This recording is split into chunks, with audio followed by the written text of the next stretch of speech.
Rete sa'yo, hindi alam kung bakit ba ako nabighani sa iyo.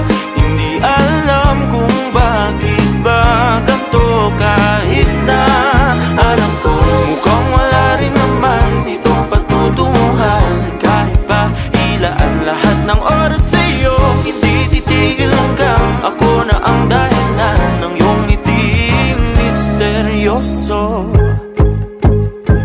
O araw-araw na lang akong bumubulong sa hangin.